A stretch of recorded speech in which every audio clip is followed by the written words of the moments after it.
kebenaran. Yang kita nggak mungkin akan dapat menikmati hidayah Allah kalau Allah tidak membimbing kita. Sebagian kita pernah hidup mungkin dalam dunia yang penuh dengan kemaksiatan. Dia benci dengan ketaatan. Bahkan dia memandang orang-orang yang taat sebagai orang-orang yang berlebih-lebihan dalam beragama. Dia anggap orang yang kolot. Tapi setelah kita mendapatkan hidayah, ternyata hidayah Allah itu indah. Semoga Allah memberikan kekuatan kepada kita untuk menjaga itu hidayah sampai ajal menjemput kita. Allahumma salli wa sallim ala abdika wa rasulika Sayyidina wa maulana wa habibina Muhammad wa ala alihi wa ashabihi ajma'in. Amma ba'd. Bicara pasar dunia. Mana pasar? Iya, kita melihat hiruk pikuk manusia menjajakan dagangan. Ternyata pasar dunia itu tempat setan menancapkan benderanya sebagai bentuk pengumuman bahwa dialah pemenang. Kita tahu kalau perang itu mesti lawan itu akan bawa bendera. Bendera panji. Kalau panji itu jatuh, roboh, maka kalah berarti pasukan tersebut. Rasul sallallahu alaihi wasallam menyebutkan di dalam hadis yang diriwayatkan Imam Muslim, la takunanna in istata'ta. Jangan engkau menjadi orang yang kalau kau bisa nih, kata Nabi sallallahu alaihi wasallam, awwala man yadkhulu suq wala akhira man yakhruju minha. Jangan jadi orang yang pertama masuk pasar, yang terakhir keluar dari pasar. Kenapa? Fa innaha ma'rakatus syaitan. Ternyata di situ tempat pertempuran syaitan. Wa biha yansubu rayatahu. Di situ dia menancapkan benderanya. Kita tahu pasar ini tempat yang paling dibenci sama Allah Azza wa Jalla.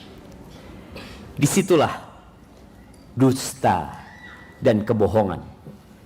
Disitulah penipuan. Disitulah pencurian. Disitulah pengurangan timbangan.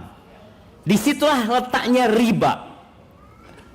Bahkan pasar dunia itu boleh jadi saat ini dibangun di atas asas riba. Mereka berpikir tanpa riba nggak bisa ekonomi itu berjalan. Itulah pasar. Nah, sahabat-sahabat Nabi itu juga berdagang di pasar. Abu Bakar As-Siddiq, Umar juga dagang, Utsman juga dagang, Abdurrahman bin Auf juga dagang. Allah Azza wa Jalla berfirman di surat Al-Furqan ayat 20, "Wa ma arsalna qablaka minal mursalin illa innahum la ya'kuluna at-ta'am wa yamshuna fil aswaq." Kata Allah, tidaklah kami utus sebelummu dari rasul-rasul melainkan mereka itu makan. Mereka bukan malaikat. Semua rasul yang Allah utus sejak Nabi Nuh alaihissalam sampai ditutup oleh Nabi kita Muhammad alaihissalam, semua rasul itu makan. Mereka manusia. Wa yamshuna fil aswaq, dan ternyata mereka berjalan-jalan di pasar. Maka para ulama menyebutkan bahwa masuk ke pasar, lihat. Sekarang pasarnya di tangan antum. Orang kadangkala masuk ke pasar ditanya, mau beli apa? Nggak ada, lihat-lihat doang. Tapi tahu-tahu besok paket. Paket apaan nih? Ya, itu pasar dunia. Ingat, pasar dunia adalah tempat yang paling dibenci oleh Allah Azza wa Jalla. Ahabbul bilad ilallahi masajiduha. Tempat yang paling dicintai Allah di muka bumi adalah masjid-masjidnya. Sedih sekali jemaah ketika melihat pasar dunia. Kadangkala sebelum subuh sudah ramai. Bahkan di tempat ana di Jember, ana nggak tahu di sini, di Kadipaten ini ya, itu jam 12 malam itu sudah dimulai pasar. Sama di sini juga. Ngapain mereka jam 12 malam? Waktunya bermunajat tuh, nggak usah. Waktunya cari fulus. Terus sampai subuh. Azan dikumandangkan. Mereka meninggalkan dagangannya? Tidak. Adalah entah berapa persen. Dia mengatakan, balagani, telah sampai kepadaku sebuah cerita, sebuah riwayat nih. Annal malaka yaghdu birayatihi ma awwali man yaghdu ilal masjid. Bahwa malaikat itu akan berjalan dengan benderanya. Nih kalau kita bicara ada peperangan antara syaitan dan orang-orang soleh dan para malaikat Allah Azza wa Jalla. Malaikat itu akan membawa benderanya berjalan bersama orang yang pertama ke masjid.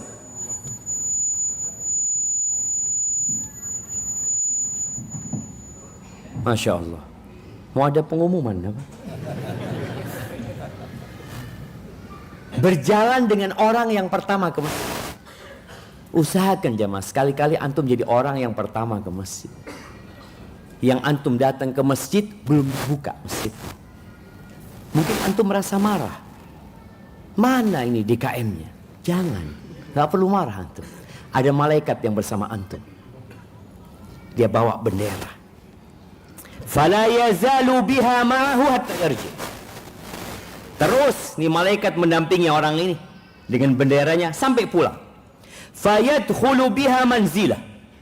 Dia masuk ke rumahnya bawa bendera kemenangan dia. Aku ke masjid. Aku ke rumah Allah Azza wa Jalla. Wa inna syaitan la yaghdu birayatihi ma'a awwali man yaghdu ila suq. Sedangkan syaitan itu bersama benderanya, dia berjalan mendampingi orang yang pertama masuk pasar. Ini asar diriwayatkan oleh Ibn Abi Asim dan disahihkan oleh Syekh Albani rahimahullahu ta'ala. Jadi jamaah, itu kondisi pasar pada umumnya. Tempat yang paling dibenci oleh Allah. Karena disitulah tempat berbagai macam kemaksiatan jamaah. Penipuan ya. Anak kadang kala sakit hati ya sama pedagang di pasar itu. Dia sampai hari ini ana masih ingat kejadian itu. Ketika ana mau beli sesuatu di Medina, karena mau liburan, mau beli oleh-oleh hadiah gitu ya.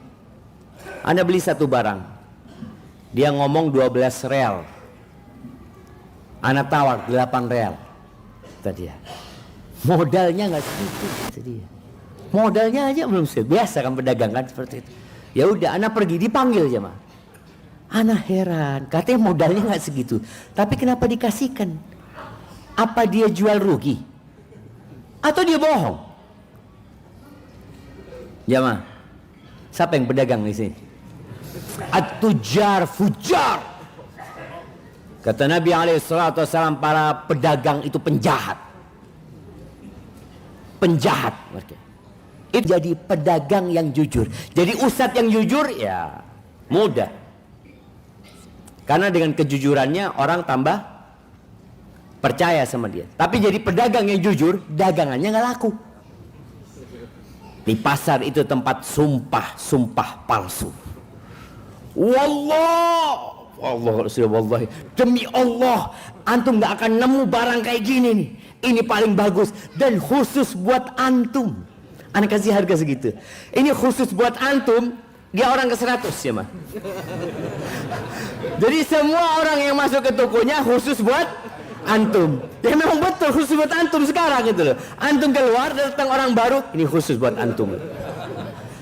Subhanallah. Ahibati fillah. Jadi memang bagi orang yang dikasih bala hidupnya di pasar. Karena ada orang gimana Ustaz ya, anak memang hidupnya di pasar Ustaz. Maka hendaklah dia menghadirkan di dirinya ketika dia keluar dari rumahnya menuju ke pasar, dia ingat sama Allah. Dia ingat bahwa tempat yang aku masukin ini tempat yang paling dibenci sama Allah Azza wa Jalla. Sehingga dia membentengi dirinya dengan zikir masuk pasar. Dia membentengi dirinya dengan mengingat Allah Azza wa Jal, bahwa semua transaksi yang dia lakukan, semua ucapan yang dia lafalkan, ma yalfidhu min qaul illa ladaihi raqib atid. Hadirkan dia bahwa semua yang aku akan omongkan, yang keluar dari lisanku, itu akan dicatat. Ada malaikat yang mengawasi dan mencatat. Hadirkan di dirimu bahwa rizkiku sudah dicatat. Aku akan pulang membawa rizkiku. Pasar itu juga tempatnya orang hasud, tempatnya orang iri, tempatnya sihir. Pernah disihir antum di pasar? Ada cuma. Khususnya yang buka restoran, yang buka warung itu. Ya karena mereka berpikir kalau enggak pakai sihir enggak laku katanya. Ainal iman billahi tabaraka wa ta'ala. Mana imanmu? Bahwa innallaha huwar razzaq dzul quwwatil matin. Allah yang memberikan rizki dan Allah Maha Kuat dan perkasa. Ahibati fillah. Jadi antum jangan masuk pasar kecuali kalau harus masuk pasar. Kalau enggak usah. Enggak ada ceritanya antum buka handphone masuk pasar tanpa antum nggak mau niat beli. Apalagi antum ketemu orang-orang yang teriak-teriak menawarkan barangnya. Sekarang tuh orang semua menjajakan barangnya dengan teriak-teriak di media sosial. Kalau antum nggak ada perlunya, antum baca Quran aja. Tapi kalau ada perlu, anda mau beli sesuatu, udah mau beli sesuatu itu yang antum cari. Jangan lihat sana, lihat sini, akhirnya maksiat yang antum dapatkan. Ahibati billah. Di surga ada pasar. Bagi orang yang ketika hidup di dunia, dia suka dengan pasar akhirat. Di surga ada pasar. Untuk siapa pasar ini? Buat orang-orang yang ketika hidup di dunia, dia suka ke pasar akhirat. Loh, emangnya di dunia ada pasar akhirat? Ya gitu, itu yang akan kita bicarakan. Supaya antum bisa ke pasar di surga Allah Azza wa Jalla. Jadi Allah sediakan pasar di surga itu jemaah. Karena memang manusia itu suka milih barang. Dia suka melihat barang ya. Apalagi ya ketika semuanya boleh diambil dengan gratis. Antum bisa lihat kalau ada pasar dibuka di dunia ini, lalu dikatakan kepada semua warga kadipaten bahwasanya apa pasar depan kita nih? Pasar kadipaten. Bahwa ke pasar kadipaten dari jam 6 sore sampai 6 subuh gratis. Kira-kira apa yang akan terjadi? Orang Cirebon datang, orang mana datang, semua gratis. Iya, jangan gratis, diskon aja rame jemaah. Ketika dikatakan dalam hadis yang diriwayatkan Imam Muslim dari Anas bin Malik radhiyallahu taala anhu, anna Rasulullah sallallahu alaihi wasallam qala, bahwa Nabi alaihi salatu wasallam bersabda, inna fil jannati lasuqan ya'tunaha kulla jumu'ah. Sesungguhnya di surga itu ada pasar. Pasar ini didatangin tiap hari Jumat. Antum tahu pasar di masa lalu, ya mungkin sampai sekarang ya, masih ada. Ada pasar yang musiman. Di Jakarta itu ada pasar Senen, ada pasar Rebo, ada pasar Minggu, ada pasar Kamis juga. Masya Allah, Anda baru dengar pasar Kamis. Baik, di Kadipaten ada pasar apa? Pasar Minggu, apa lagi? Bener, kalau dulu itu pasarnya pindah-pindah jemaah, pindah-pindah pasarnya. Orang itu nggak ke pasar tiap hari, karena pasarnya memang adanya sepekan sekali. Nah, di surga nanti ada pasar Jumatan, tiap Jumat ada pasar. Menjumpai istri-istrinya, wa qad izdadu husnan wa jamalan, fayaqulu lahum ahluhum. Dan ketika mereka pulang dan mereka ketemu sama keluarganya ngomong, wallahi laqad izdattum ba'dana husnan wa jamalan. Mereka mengatakan, demi Allah kalian ini tambah ganteng gitu. Kalian tambah indah. Jadi pulang oleh kami. Para ulama menyebutkan, memang zahir hadis ini nggak ada perempuan yang ke pasar di surga itu. Karena memang ketika bisa membeli dengan harga yang tinggi,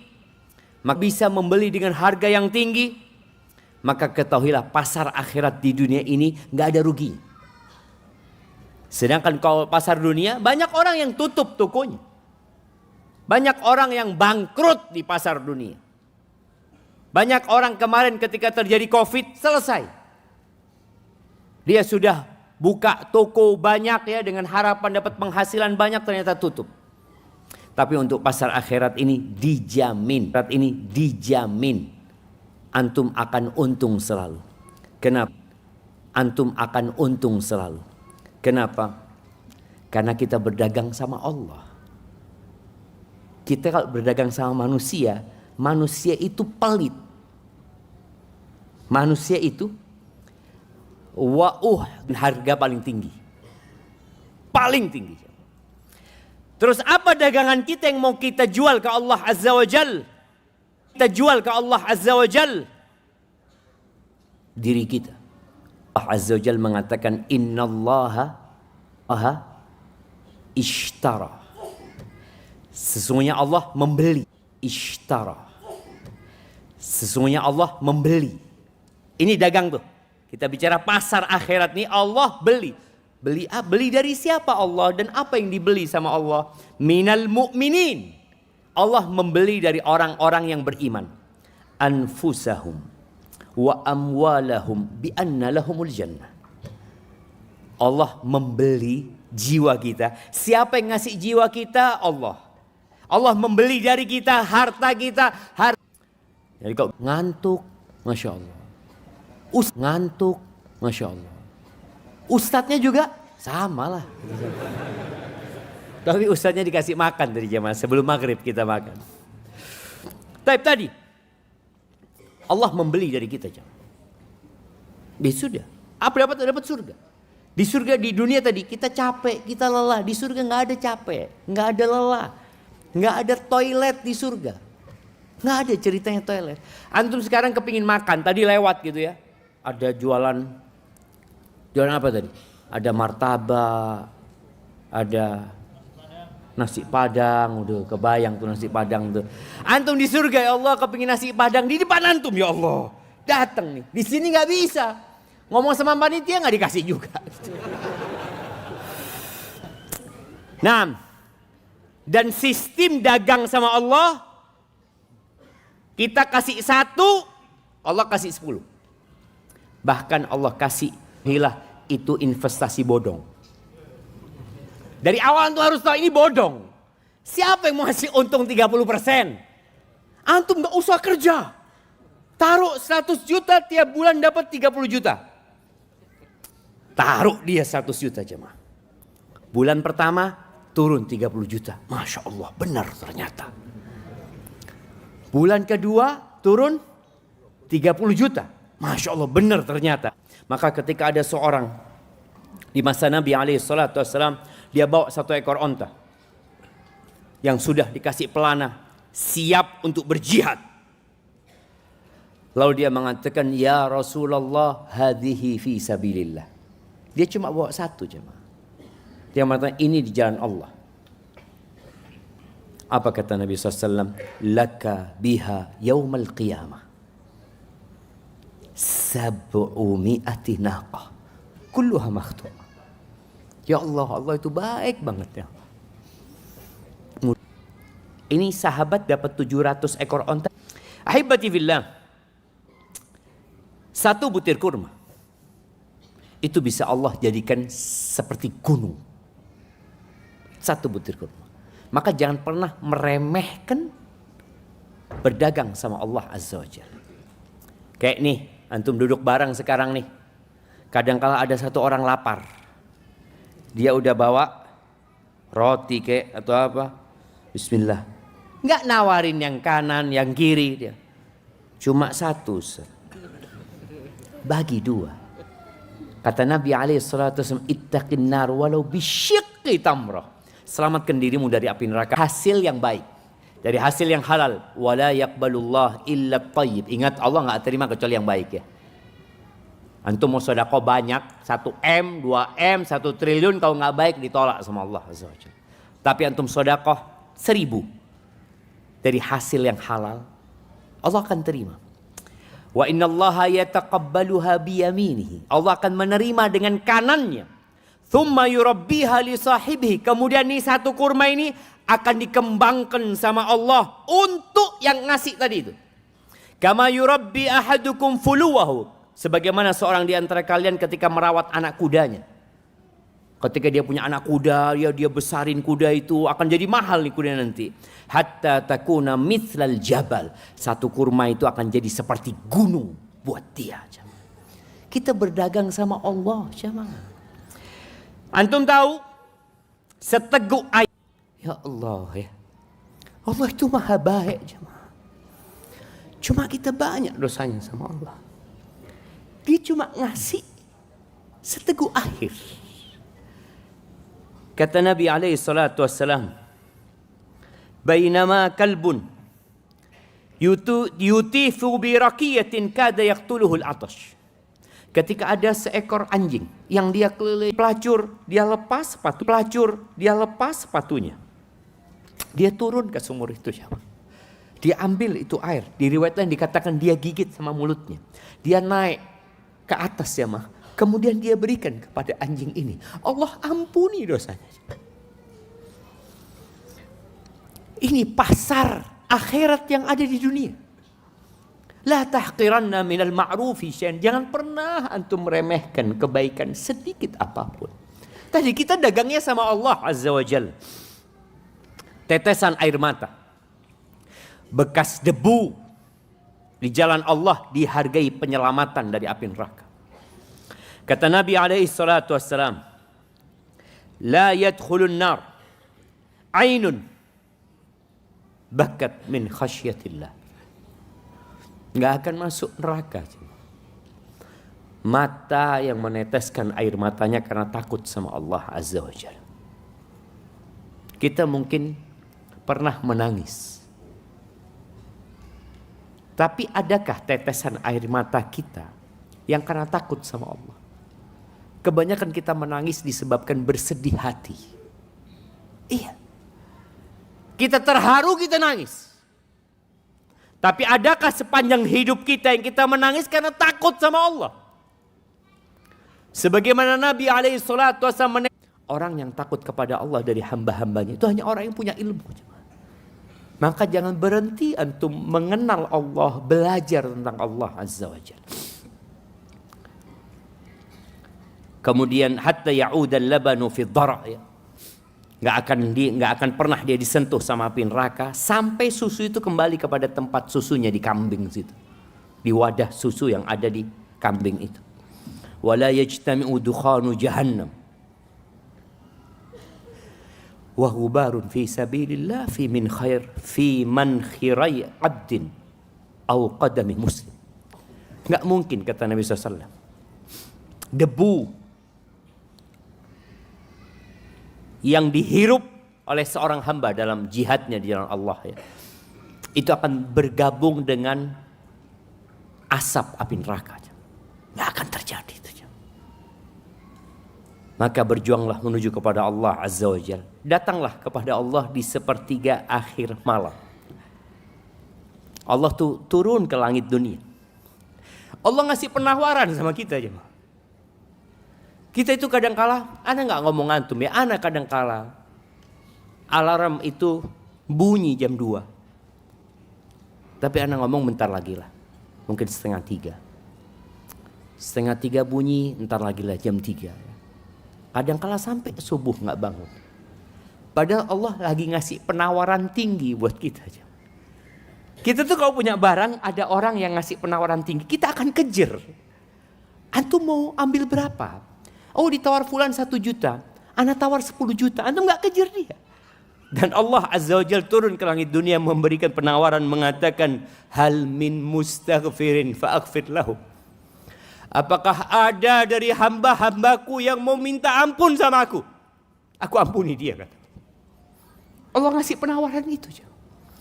Hal min sa'ilin fa'u'tiyah. Ngomong, aku akan kasih kamu, tapi kamu ke rumah ya jam 1 malam ya. Kita akan datang ke rumah dia. Karena dia mau ngasih kita sesuatu, dan Allah mau ngasih sama kita apa aja yang kita minta. Hal min ta'ibin fa'atubu alaih. Oh, fa'atuba alaih. Apakah ada orang yang mau bertobat kepada aku? Aku akan terima tobatnya, kata Allah. Hatta yanshaqqal fajr. Sampai fajar itu terbit. Maka jangan sia-siakan pasar akhirat ini, ahibatifillah. Dan sekali lagi, barang yang Allah tawarkan itu surga yang luasnya seluas langit dan bumi. Di sana tidak ada kata yang menoreh luka. Nggak ada, jemaah. Kita di dunia capek. Kita dimaki sama orang, kita dicaci sama orang, kita ditipu sama orang. Di surga nggak ada. Ahibatifillah. Di antara, maka sering-seringlah antum melangkahkan kaki ke masjid. Datang ke rumah Allah. Ya, kalau orang ke pasar itu ingin dapat keuntungan yang banyak sekali, maka antum banyak-banyakkan mendapatkan untung di rumah Allah ini. Rasul untung di rumah Allah ini. Rasul sallallahu alaihi wasallam menyebutkan, ala adullukum ala ma yamhullah bihil khataya. Kalian mau enggak aku kasih tahu amalan yang menghapuskan dosa-dosa kalian? Wa yarfa'u bihi darajat. Dan Allah akan angkat derajat-derajatnya. Apa kata para sahabat? Qalu bala ya Rasulullah. Tentu ya Rasulullah. Lalu kata Nabi sallallahu alaihi wasallam, isbaghul wudu 'alal makarih. Termasuk yang menghapuskan dosa dan mengangkat derajat adalah menyempurnakan wudu di waktu-waktu susah. Boleh jadi air sedikit, boleh jadi musim dingin yang menusuk ke tulang, maka yang menusuk ke tulang, maka sempurnakan wudu kalian. Wa kathrat, jauh rumah, tapi dia datang ke masjid. Kata Nabi sallallahu alaihi wasallam, termasuk yang menghapuskan dosa dan mengangkat derajat. Kata Nabi sallallahu alaihi wasallam, termasuk yang menghapuskan dosa dan mengangkat derajat, wantidharus salati ba'da shalah. Menunggu salat setelah salat. Cobalah dalam setiap hari ada satu waktu antum yang enggak pulang langsung. Boleh jadi habis asar, anda enggak pulang, nunggu maghrib. Atau ba'dal maghrib nunggu isya. Kata Nabi SAW, fadzalikumur ribat. Ribat itu salah satu bentuk jihad jalan Allah Azza wa Jalla. Ribat itu adalah menjaga perbatasan negeri Islam sama negeri kafir. Saudara-saudara kita sekarang umpamanya di Palestina, di Gaza, semoga Allah menolong mereka. Yang menjaga di perbatasan Gaza sama Israel, itu disebut murabitun. Antum nggak ke sana, di rumah Allah jadi murabit. Duduk nunggu waktu sholat gitu. Dan sibukkan diri dengan hal-hal yang bermanfaat. Jangan sampai nunggu waktu sholat tapi sibuk dengan handphone. Ahibati fillah. Kalau tadi disebutkan, jangan, Nabi SAW mengatakan, jangan menjadi orang yang pertama masuk pasar, yang terakhir keluar dari pasar. Untuk masjid beda. Jadilah orang yang pertama ke masjid, yang terakhir pulang. Kita tahu Jumatan ya. Sedih sebenarnya anak kalau ngomong Jumatan. Karena anak sering naik mimbar. Itu ketika assalamualaikum baru 1/4. yang hadir. Nanti full masjidnya kapan? Khutbah kedua waktu doa. Jadi khutbah kedua waktu doa. Padahal kata Nabi SAW di dalam hadis yang diriwayatkan Imam Bukhari, "Man igtasala yaumal jumu'ati ghuslal janabati thumma rah." Barang siapa yang mandi pada hari Jumat seperti mandi junub, kemudian dia berangkat ke masjid, faka'annama qarraba badana, seakan-akan dia itu mengorbankan 1 ekor onta. Antum yang nggak pernah kurban, tuh datanglah ke masjid di awal waktu. Wa man raha fi sa'ati tsaniyah, barang siapa yang datang ke masjid di waktu yang kedua, faka'annama qarraba baqarah, seakan-akan dia mengorbankan sapi. Wa man raha fi sa'ati tsalitsah, barang siapa yang datang di waktu yang ketiga, faka'annama qarraba kabsyan aqran, dia seperti mengorbankan 1 ekor domba yang pakai tanduk. Wa man raha fi sa'ati rabi'ah, barang siapa yang datang di waktu yang keempat, faka'annama qarraba dajajah, seperti hafiz sa'atil khamisah, yang datang dengarkan khutbah Jumat. Di riwayat lain dikatakan para malaikat tutup buku sudah. Selesai, dengarkan. Di riwayat lain dikatakan para malaikat tutup buku sudah. Selesai, dengarkan. Tapi banyak orang tadi datang ke masjid Jumatan setelah imam naik. Bertahun-tahun seperti itu tidak merasa rugi apapun. Padahal dia rugi dengan kerugian yang besar. Ahibati billah, rakaat al-fajr, 2 rakaat sebelum subuh, itu salat sunnah. Dan kita tahu pahala salat wajib lebih banyak daripada salat sunnah. Rakaat al-fajr itu khairun minad dunya wa ma fiha, lebih baik dari dunia dan isinya. Pilih. Kadang-kadang ada garansi yang ya abal-abalan lah. Ini bicara masjid, bicara dagang akhirat. Kata Nabi SAW, "Man shalla lillahi arba'ina yauman fi jama'ah." Barang siapa yang sholat 40 hari berjamaah, yudrikut takbiratal ula, dia dapat takbirnya, takbirnya imam, kutibalahu bara'atan, Allah akan stempel dia, dikasih 2 kebebasan. Dan ahibati fillah, di masjid yang ditawarkan semua barangnya asli, nggak ada yang KW. Makanya Allah Azza wa Jalla ketika menyebutkan tentang cahaya Allah itu, di mana cahaya itu didapatkan? Fi buyutin adzinallahu an turfa'a wa yudhkara fiha ismuh. Itu adanya di rumah Allah. Di rumah-rumah Allah yang Allah memberikan izin ya untuk diangkat nama Allah, disebut nama Allah. Yusabbihu lahu fiha bil ghudwi wal asal. Di waktu pagi dan petang orang bertasbih di rumah-rumah Allah itu jamaah. Rijalun, nih lelaki-lelaki, la tulhihim tijaratun wala bai'un an dzikrillah.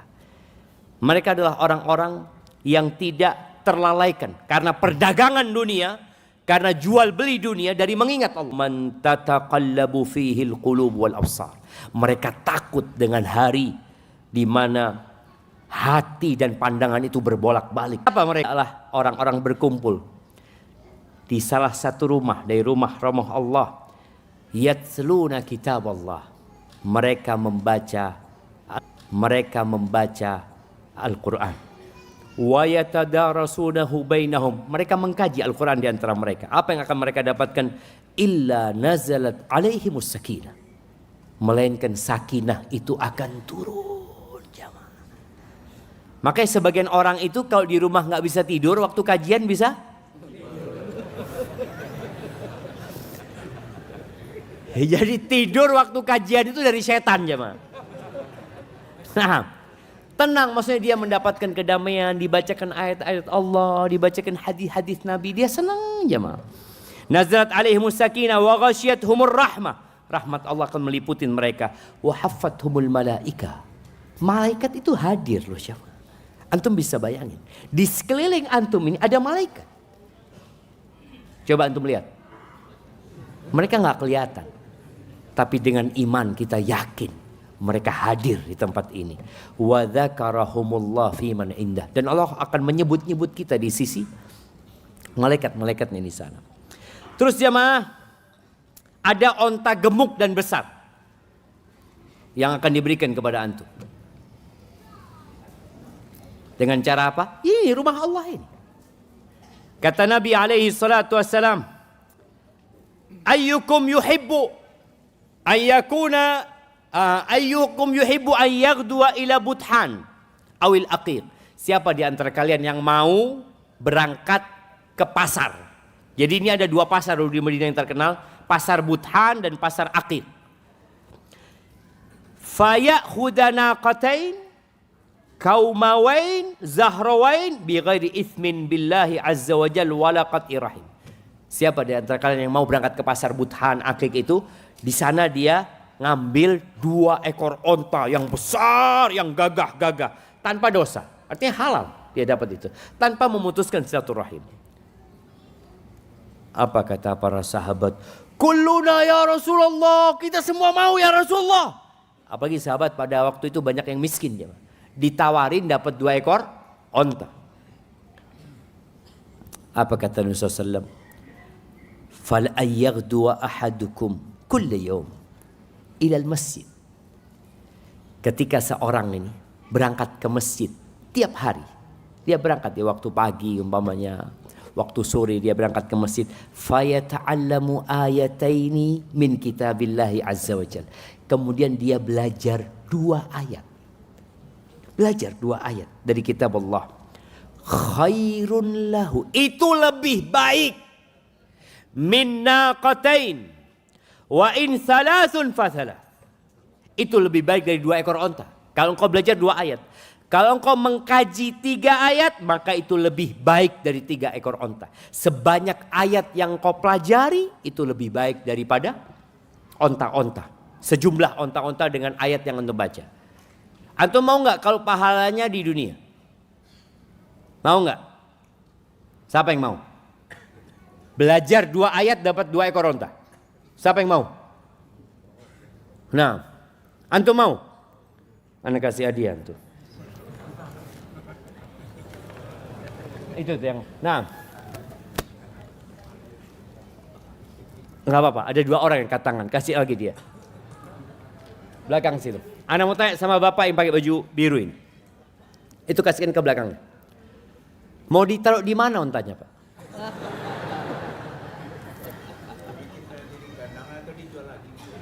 Oke, bagus nih. Ini pemikiran yang brilian sebagai seorang pedagang ya. Dia taruh kandang, kalau bisa dijual lagi. Mau dijual ke siapa? Semuanya punya onta.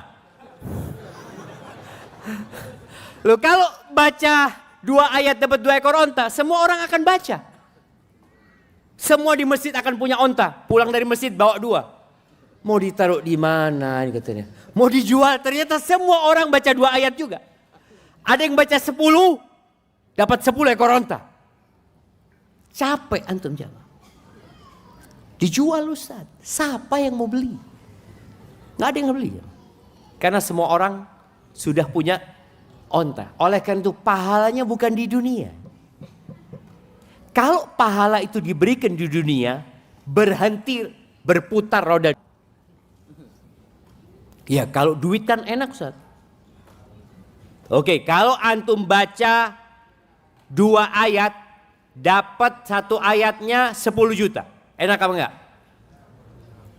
Enak. Terus buat apa tuh duit? Mau buat apa? Antum ke pasar, tutup pasarnya. Karena orang kalau mau cari fulus tinggal baca aja fulus. Antum mau ngisi bensin di SPBU, ada yang kerja di sana? Enggak ada kata dia. Buat apa? Fulus. Aduh, fulus baca ayat. Selesai. Sebagian ulama mengatakan inna dunya suq Dunia ini pasar. Wasil'atu fiha amalul insan. Dan barang yang kita tawarkan untuk kita jual itu adalah amal soleh kita, amal perbuatan kita. Wal mu'amalatu fihi ma'allahi ta'ala. Dan kita bermuamalah sama siapa? Sama Allah Azza wa Jalla. Maka jangan lupa dengan pasar akhirat antum, agar antum bisa ke surga Allah Azza wa Jalla dan masuk ke pasar surga. Barakallahu fiik. Karena anda lihat sebagian sudah mulai memejamkan. Dari sebelum maghrib, udah kenal nggak dengan yang di kanan dan di kiri antum? Nah, anak akan tunjuk ya. Bismillah.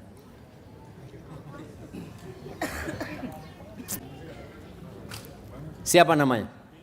Dari mana? Sumedang. Masya Allah. Apa kerjanya dia? Tanyain. Oh, pedagang. Masya Allah. Masya Allah. Kan indah jamaah. Antum duduk bareng gak kenal sama saudara antum. Padahal boleh jadi dia masuk surga sebelum antum. Dan boleh jadi dia ingat sama antum kalau antum kenalan. Mana fulan yang dulu kajian di Al-Firdaus kok gak ada di surga Allah SWT. Boleh jadi dia kasih syafaat jamaah. Tapi anak akan jawab kalau antum sudah kenalan dengan yang kanan kiri antum. Fadol, kenalan dulu antum. Loh, kenalan jamaah, jangan diam. Malu mau kenalan. Astagfirullah. Ibu-ibu juga di atas.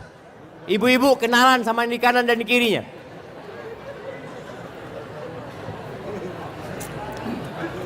Jamaah, salaman itu, berjabatan tangan sama saudaranya itu, pahalanya digugurkan dosa-dosanya.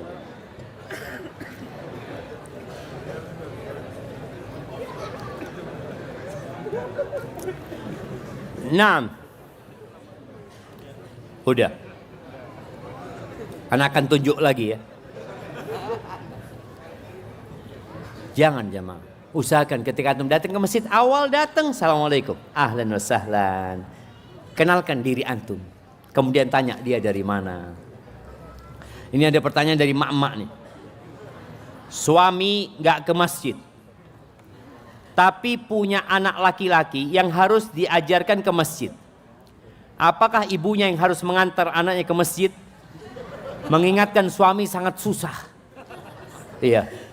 Ada wanita-wanita yang ujiannya adalah suaminya. Antarkan ke masjid, gak apa-apa. Antarkan. Ana lihat ada seorang ibu-ibu, ya Allah ya. Ana kalau ngeliat perjuangan dia. Dia istri seorang ustaz. Ya antum tahu ustaz. Dia kadang-kala keluar kota. Kadang-kala dia harus safari dakwah. Kayak Ana nih. Siapa yang ngurusin anak-anak di rumah? Ya istri Ana. Seorang ibu ya. Ketika dapat suami yang tidak ke masjid, dia tetap menanamkan kepada diri anaknya cinta ke masjid. Dan jangan menjelek-jelekkan bapaknya kepada anaknya. Ngomong, ya bapakmu kayaknya penghuni neraka memang. Jangan gitu. Ya sampaikan enggak bapakmu yang mungkin kecapean ini itu. Di rumah itu cuma satu. Bapak kok pilih satu? Ya bapak sudah banyak pahalanya. Astagfirullahaladzim. Ustaz, bagaimana dengan seorang istri yang mengakhirkan sholat karena amanah dari suami untuk menjaga jualan? Ketika azan suami jamaah di masjid, apakah termasuk orang yang lalai? Enggak jamaah. Jadi waktu sholat itu ada yang waktu luang panjang ya waktunya. Jadi zuhur waktunya akan berakhir ketika masuk waktu asar gitu lah. Mungkin maghrib yang agak pendek seperti itu. Tapi tadi selama dia sholat di waktunya maka nggak ada masalah. Dan sampaikan kepada suami, bang, engkau mau ke masjid, ikut kajian dia sampai isya, istrinya nggak sholat akhirnya. Dan kadang-kala kita perlu tutup toko kita cuma, tutup antum, pakai banner atau apa, tulis sedang menghadap Allah Azza wa Jalla. Iya. Kalau cuma tulisannya sedang sholat kan biasa aja mah. Tulis sedang menghadap Allah Azza wa Jalla. Biar orang-orang ingat bahwasanya sholat itu sedang menghadap Allah Azza wa Jalla. Jika kita dituntut untuk selalu bersyukur dan sabar ketika di dunia dalam segala situasi dan kondisi, berarti jika berpoligami, apakah itu termasuk tidak bersyukur? Bukankah balasan surga lebih indah jika kita bersyukur karena cukup satu saja? Oh, emak-emak ini jamaah. Anak kayaknya harus minum dulu sebelum jawab ini jamaah.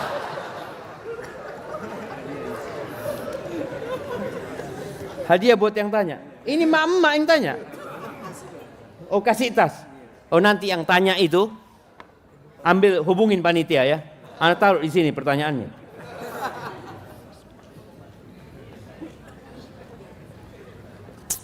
Iya, buat ibu-ibu ya. Laki-laki itu punya hak menikah 4. Haknya laki-laki apa haknya perempuan? Haknya laki-laki. Ketika laki-laki tidak mengambil haknya, maka tolong wanita ini berterima kasih sama suami. Tapi ketika laki-laki mengambil haknya, apa yang harus dia lakukan? Ya terima kasih juga. Masih 1 yang diambil sama dia. Dia punya hak 4, betul cuma seperti itu. Cuma kadangkala sebagian wanita beranggapan ketika laki-laki poligami dianggap zalim sama dia. Betul, memang sebagian laki-laki zalim cuma. Dia nikah lagi dalam kondisi nggak mampu memberikan nafkah kepada istri yang pertama. Bahkan ketika dia nikah lagi dibagi 2 tuh nafkahnya. Kata istrinya, "Bang, itu aja belum cukup gitu. Engkau bagi lagi." Bersabarlah.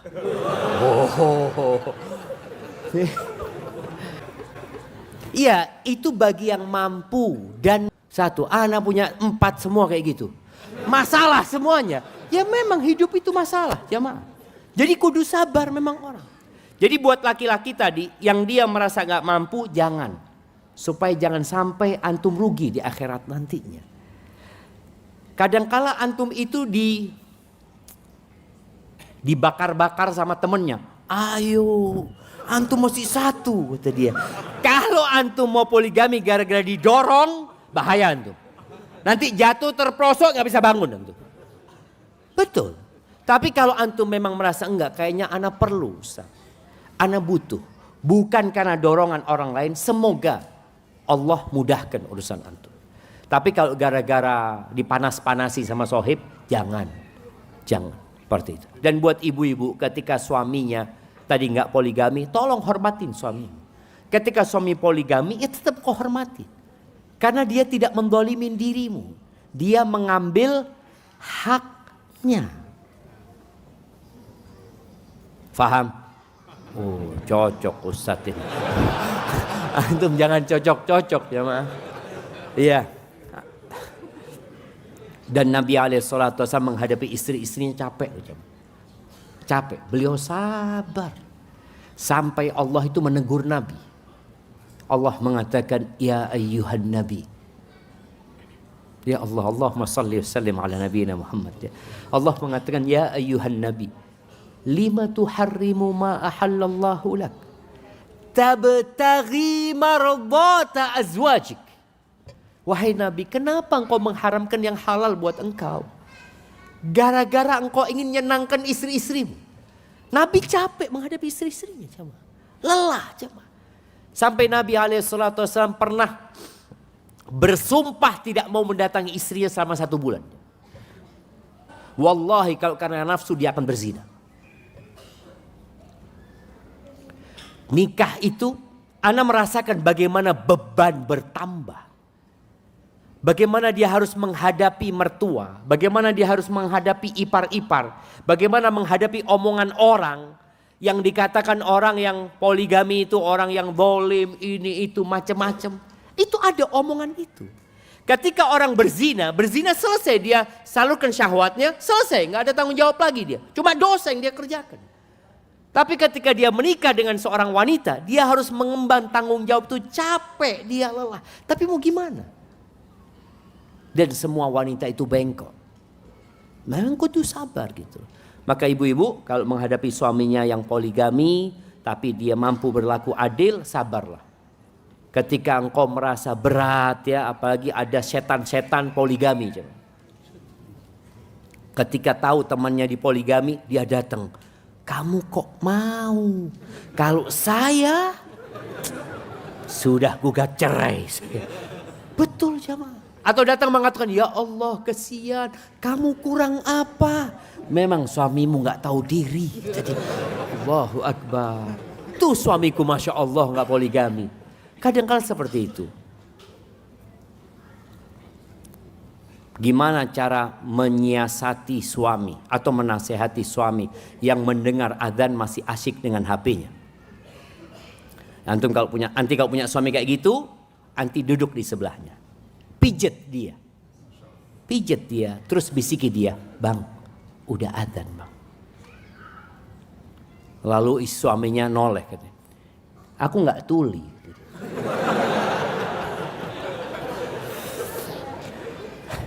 Enggak, insya Allah nggak kayak gitu suaminya. Kalau suaminya ngomong kayak gitu, maafkan aku bang, aku cuma ingin kau dapat fadilah yang banyak. Udah tinggal. Jadi jangan sampai kau ngasih nasihat suami itu, azan. Jangan gitu. Itu suami tetap sebagai imam gitu. Perkenalkan saya Akhwat dari Cikarang. Jauh banget Cikarangnya. Saya bersama suami ikut kajian Ustadz dari pagi di Cirebon. Izin bertanya, bagaimana cara mengundang Ustadz? Allah.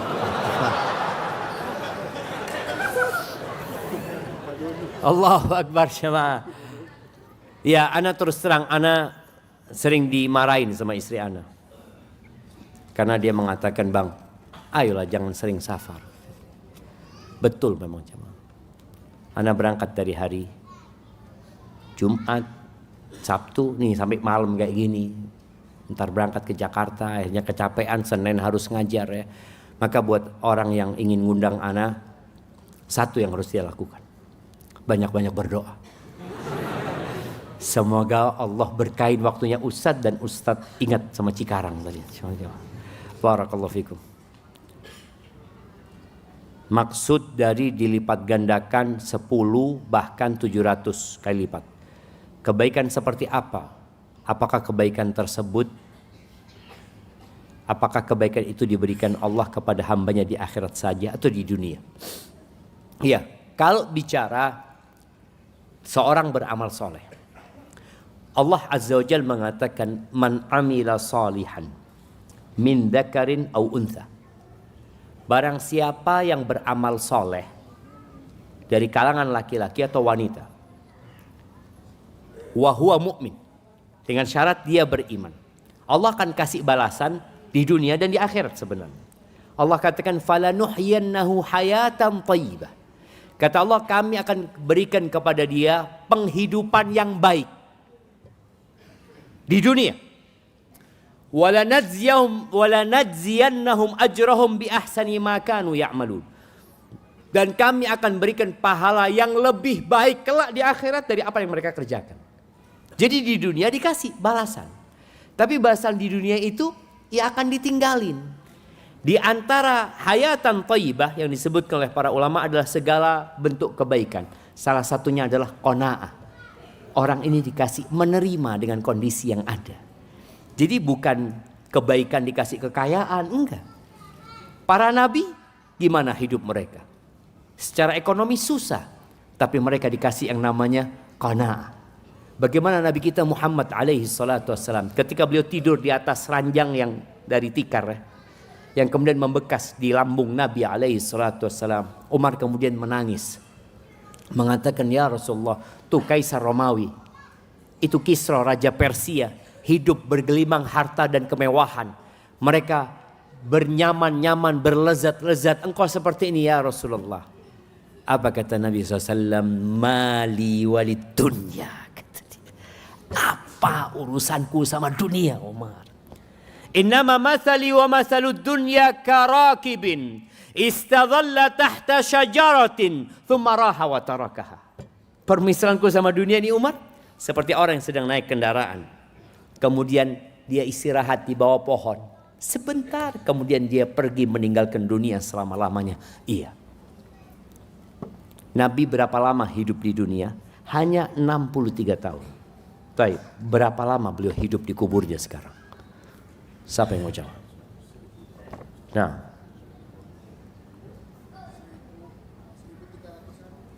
1.300-an. Dihitung. Nah, 1.400 berapa? Belum. Mana? 1.444. Belum. 1.300. Belum. Hah? Astagfirullahaladzim. Enggak. 1.047. Ya Allah. 47. Belum. 46. Enggak lah. Berapa? Belum. La haula wala quwata illa billah. Gimana ngitungnya jemaah? Ana bingung ini ngitungnya ya. Berapa? 1383. Ya Allah. 6. 1.455. Ana minum lagi jemaah. Bismillah. Ini di belakang. 1435. 1435. Sekarang 1446. Nabi Muhammad alaihissalatu meninggal tahun 11 Hijriah. Udah. Berarti 1446 dikurangin 11. Tadi Nabi alaihissalatu hidup di dunia cuma 63 tahun. Sekarang beliau penuh dengan kenikmatan di alam barzakh sana. Sudah 1435 dan terus nanti sampai kiamat dibangkitkan. Maka tadi Nabi alaihissalatu mengatakan, apa urusanku sama dunia? Jadi di antara balasan dunia itu adalah qanaah, nerima dengan kondisi yang ada. Karena antum nggak bisa menjadikan dunia ini seperti surga, nggak ada. Anda nggak kepingin sakit, dikasih sakit sama Allah Azza wa Jalla. Anda nggak kepingin cemas, dikasih kecemasan. Anda nggak kepingin gundah, ada kegundahan dalam kehidupan ini. Tapi tadi dikasih nerima, qanaah dan ridho dengan apa yang Allah tentukan. Jamaah, kayaknya itu yang bisa Anda sampaikan karena Anda harus meninggalkan Majalengka menuju ke Jakarta, dan mudah-mudahan panitia dimaafkan sama Allah. Karena bikin kajian habis isya dia, bikin antum lapar, bikin antum ngantuk. Tapi semoga yang sedikit bermanfaat buat kita semua. Ingat, ilmu itu untuk diamalkan, bukan cuma oh iya saya ngerti, saya faham. Amalkan. Dan ketika antum sulit mengamalkan, katakan Allahumma a'inni ala dzikrika wa syukrika wa husni ibadatik. Hadza wa sallallahu ala nabiyyina Muhammadin wa ala alihi washabbihi wasallam. Wassalamualaikum warahmatullahi wabarakatuh.